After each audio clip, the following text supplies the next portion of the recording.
Mushroom అండి. Mushroom తీసుకొని బాగా కడుక్కొని తరుక్కున్నానండి. తరుక్కొని నీటిలో వేయించుకొని పక్కన తీసి పెట్టుకున్నానండి.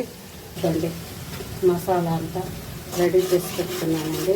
అల్లం వెల్లుల్లి, గసగసాలు, ధనియాలు, టమాటా, ఎర్రగడ్డ,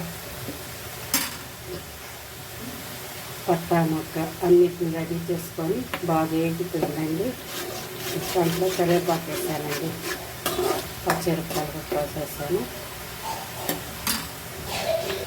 ధనియాలు అన్నీ వేసుకున్నానండి. బాగా వేయించిన తర్వాత దీంట్లో మష్రూమ్ వేస్తే పసుపు కారం కూడా వేసేసానండి. బాగా వేసేసి ఇందులోకి మష్రూమ్ వేసేస్తానండి. ఈ మష్రూమ్ బాగా వేయించి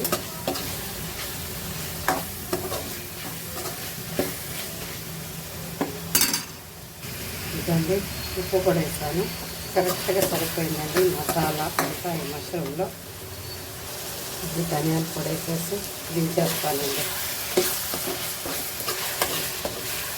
టేస్ట్గా ఉంటుందండి మష్రూమ్ కర్రీ. ఫ్రెష్గా ఉన్నాయండి మష్రూమ్ కూడా. వేడి వేడి అన్నంలో ఈ మష్రూమ్ వేసుకొని తింటే సూపర్ టేస్ట్ అండి. ఇదండి మష్రూమ్ రెడీ అయిపోయింది. దీంట్లో కొత్తిమీర వేసి దించేస్తున్నానండి. ఇప్పుడు రసం పెడుతున్నానండి. నచ్చితే లైక్ చేయండి, షేర్ చేయండి. ఇదండి రసం. దీంట్లో టమాటా, చింతపండు, టమాటాలు కొంచెం ఎక్కువ వేస్తే రసం టేస్ట్ వస్తాయండి. ధనియాలు, మిరియాలు, జీలకర్ర, తెల్లగడ్డ, కరివేపాకు మిక్సీకి పట్టించానండి. తిరగమాతలో ఇంగవ అవన్నీ వేసి తిరగమాత పెట్టానండి. ఈ రసంలోకి ఈ పొడి వేస్తే కొంచెం టేస్ట్ వస్తుందండి.